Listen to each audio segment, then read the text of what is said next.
आमचे दुसरे भाऊ चंद्रकांत दादा मगर साहेब, दुसरे मगर साहेब, शिंदे साहेब, त्याच्यानंतर आपल्या सोबत आलेले आरासताई, नारखेडेताई, नारखेडे साहेब, कमानी साहेब आणि आपण सर्व निंबाळकर साहेब आणि सर्व माझ्या ज्येष्ठ बंधू भगिनी. या क्षेत्रामध्ये स्त्रियांना सोबत घेऊन चला, मागे ठेवू नका ही विनंती.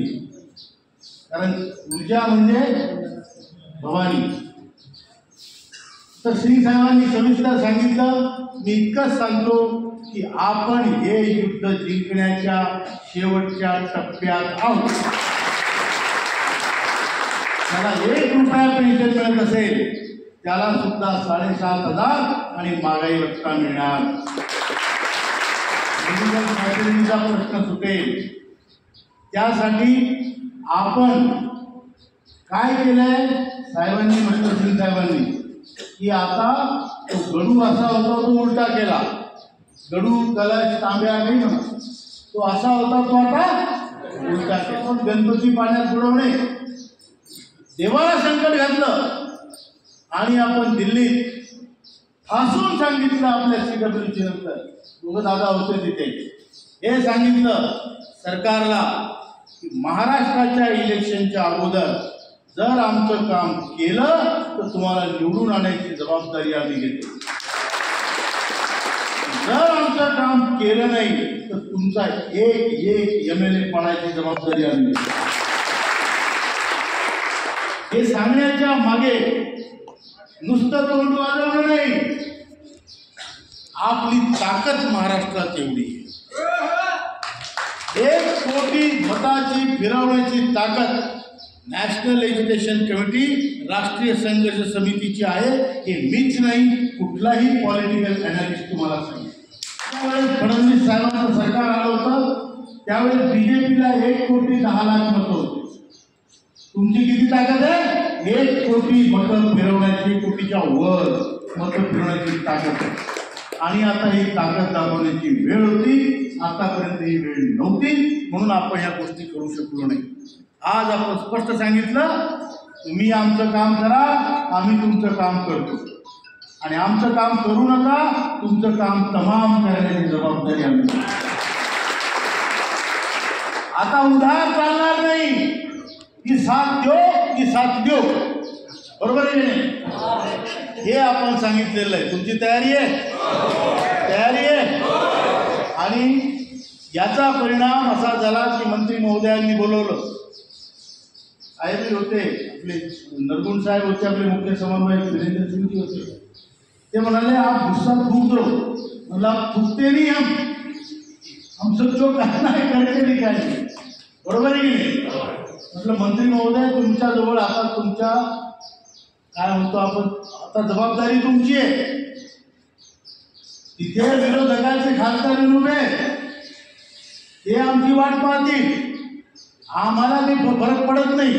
तुमचा गधा जाऊ का त्यांचा घोडा जाऊ, लाता आम्हाला खाणं पडतं. बरोबर आहे की नाही? कोणी निवडून गेलं तर आमचा गोड. आता आम्ही ठरवलं 10 वर्षापासून तुमच्या मागे आम्ही धिकेचा कटोरा घेऊन येतोय आणि तुम्ही पुढं पळताय. आता आम्ही पुढे पडू आणि तुम्ही आमच्या मागे. पहिले काय होतं दादा, जिधर बम उधर हम. आता तसं नाही, जिधर हम उधर बम. बरोबर आहे की नाही? मान्य आहे तुम्हाला? आणि म्हणून आता महाराष्ट्र चेतवायचा आहे आणि महाराष्ट्रातल्या लोकांनी आपल्या देशाच्या पेन्शनधारकांनी संकल्प करायचा आहे की जर माझे पैसे तुम्ही दाबून ठेवता आणि दुसऱ्याला कोणाला लाडकी बहीण, लाडका भाऊ, इलेक्शन आलं की लाड येतात. बरोबर आहे की नाही? पैसे कोणाचे? आमचे. घेतले या ना आणि देऊन तिसऱ्याला राहिला म्हणजे सातारा लुटून पुण्याला, हे आम्हाला मान्य नाही. त्याचा पैसा आहे, त्याचं भलं करा, त्याचा हक्काचा आहे. आम्हाला हक्कानं जगायचं आहे, भिक्षेवर जगायचं नाही, भीक घेऊन जगायचं नाही, तुमच्या दयेवर जगायचं नाही. हा, तुम्ही दया दाखवता आणि त्यांना फुकट वाटता, लोकांच्या रांगा लावता. अरे हरामखोरावर तुम्ही कमीत कमी हे लक्षात घ्या की ज्या माणसाला स्वाभिमानानं जगायचं, त्याला पैसे जवळ ठेवले, त्याला तुम्ही भिकेला लावलं आणि तुमच्या आमदाराच्या खासदाराच्या पेन्शन दररोज वाढवून राहिले. त्याचं काय? जाब विचारायचा का नाही? विचारायचा का नाही? आता हळूनी विचारायचा, दणदणीत विचारायचा आणि जे बोलतो ते करून दाखवायचं आहे. मान्य आहे? मग या युद्धात आपली भूमिका जशी महाभारतात श्रीकृष्णाची होती तशीच तुमची सगळ्यांची भूमिका या युद्धात आहे. आपण शस्त्र हाती घेतलं का? नाही. महाभारतात श्रीकृष्णाने शस्त्र हाती घेतलं नव्हतं. शिशुपालाचे त्यांनी 100 गुन्हे मोजले मग मार. आपण पण गुन्हे मोजून आलो. मान्य आहे? आणि जेव्हा पाळी येईल तेव्हा आपण जो वध करायचा तो करू. मान्य आहे की नाही? श्रीकृष्णाने एकदाच सुदर्शन चक्र हातात घेतलं भीष्माच्या वेळेस. सगळ्यांना महाभारत माहिती बरोबर आहे ना? आपण आता महाराष्ट्राच्या इलेक्शनच्या वेळेस हे सुदर्शन चक्र चालवलं. जर आपलं काम केलं तर बीजेपीला निवडून आपण आणू शकतो आणि आपण आपले शब्द पाळू. बरोबर आहे? आणि जर नाही केलं तर कोणी काय येणार व आमच्या बापाचं काय जातं तुला तर पाडणार. बरोबर आहे की नाही?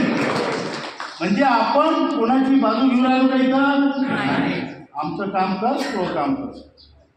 आणि आमचं काम नाही केलं तर तुला गाडायची जिम्मेदारी आम्ही. आमच्या भरोशावर राज्य करता, आमचे पैसे घेता आणि दुसऱ्याला वाटता. आणि तुम्हीच तुमचे भाऊ हे भाऊ असं म्हणतात म्हणून ते भाऊ कसं म्हणतात. अरे आपापसात ते कबड्डी आम्हाला समजत नाही. किती ना उन्हात पिकले का? बरोबर आहे नाही? हे आपल्याला सगळं समजलेलं आहे. आणि तुम्हाला सांगतो आता या तुळजाभवानीच्या शहरामध्ये या क्षेत्रामध्ये आम्ही आलो, आपल्या सर्वांना भेटलो, आपल्या सगळ्यांनी मिळून हा संकल्प आपल्याला सिद्धीस न्यायचा आहे. दादांना DM दादांना विनंती करीन, उस्मानाबाद जिल्ह्याचा मेळावा एका दिवशी मोठा घेण्याचा प्रयत्न करा. महाराष्ट्राच्या इलेक्शनच्या अगोदर सगळ्या तालुक्यात पहिले मिटिंग घ्या. एक भव्य मेळावा म्हणजे त्यांची तुमच्या मेळाव्यातली संख्या पाहून आटली पाहिजे, अक्षरशः बाटली पाहिजे. सुई धागा आपल्याजवळ बरोबर आहे की नाही? शिवून बी आपणच देऊ आपलं काम केलं. कुठे का खरं आहे? जास्त बोलू राहिलो का? तुमच्या पाठीच्यामुळे बोलायची शक्ती मी तुम्ही दिलेली जबाबदारी पार पाडतोय. शक्ती तुमची आहे आणि वापरायची तुम्हालाच. पण हे जे जगणं आहे की ज्या जगण्यात 1000 ना घरात कोणी बरोबर बाबा म्हणत ना आजोबा म्हणत. कोण म्हणणार आहे 500 रुपये द्यायची हिंमत नाही आपली नातीच्या वाढदिवसात. कोण आपल्याला आजोबा म्हणणार? पैशाचं जग आहे. आणि म्हणून यांनी जसा आपला धिंगाणा केला तशी धिंगाणा यांचा करण्याची ताकद आपली ठेवायची. म्हणून मग म्हटलं की आता या गोंधळापासून सुरुवात आहे. एक मोठा मेळावा लावा. उस्मानाबादला जेवढे आमदार उभे राहतील त्यांच्यावर सगळ्या पक्षांचे प्रेशर आलं पाहिजे. त्यांनी वर म्हटलं पाहिजे भाऊ हे काम करायला माहिती आमचं काही खरं नाही. बरोबर नाही? हीच भूमिका घेऊन आपण जाणार आहे. आज इथे बोलावल्याबद्दल आम्हाला इथं एवढा सन्मान दिल्याबद्दल दादांचा DM दादांचा आपल्या सगळ्यांचा मी आभारी आहे. आम्ही सगळेच आभारी आहोत. आम्ही काही वेगळे लोक नाही, तुम्ही तुमच्यातलेच लोक आहे आणि तुम्ही म्हणून देशभर फिरणार आहे. आपल्या जीवाची खाण्यापिण्याची झोपण्याची चिंता आपल्याला तोपर्यंत नाही. आपल्याला आजारी पडायची परवानगी नाही. खोटं नाही आहे. तुम्ही घरी राहिले का तर तुम्ही इतके लोक जमले जे घरी येते कणत असतील तिकडून कोण दुखू राहिलं, तिकडून कोण दुखू राहिलं, पुरणपोळी खाली की पुन्हा दुखू राहिलं. हे बाहेर या दुखणार नाही. दुसऱ्याचं दुःख समजून घ्या, तुमचं दुःख कमी होईल. आता दादा आहे, नियम दादा आहे, सगळी मंडळी जी बसलेली आहे प्रामाणिकपणे तुमचं काम करतात. मग तुम्ही बी 10 लोकांचं काम प्रामाणिकपणे करा. 10-20 लोक जोडा ना. तेवढं पुण्य कमवूया. मग शेवटी एरवी काय 5-10 वर्ष आहेत आपले. ते स्वाभिमानानं जगायचं, स्वाभिमानानं मारायचं. इतक्यासाठी हा लढा आहे. आपल्या स्वतःचा काहीतरी वजूद अस्तित्व आयडेंटिटी आपल्या घरात गली मोहल्ल्यात आपल्याला तयार करायचं. आपलं जिंदगी म्हणजे अशीच नाही एवढं लक्षात ठेवा. आणि माझे 2 शब्द संपवतो 2 नारे. एक आहे म्हणजे ना जात ना धर्म, कर्मच आमचा रिश्ता आहे. सांगणार आहे आम्ही.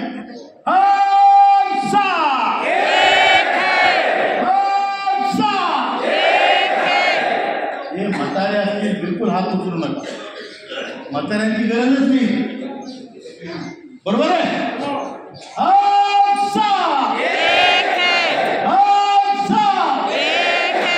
ज्येष्ठ भारत श्रेष्ठ भारत. आपला भारत देश जगात श्रेष्ठ आहे, ज्येष्ठ आहे, आणि त्या देशाचे आपण ज्येष्ठ आणि श्रेष्ठ नागरिक. बरोबर आहे. त्याचा आपल्याला सार्थ अभिमान, आणि म्हणून हा नारा आहे ज्येष्ठ भारत ज्येष्ठ भारत श्रेष्ठ भारत, ज्येष्ठ भारत श्रेष्ठ भारत. धन्यवाद.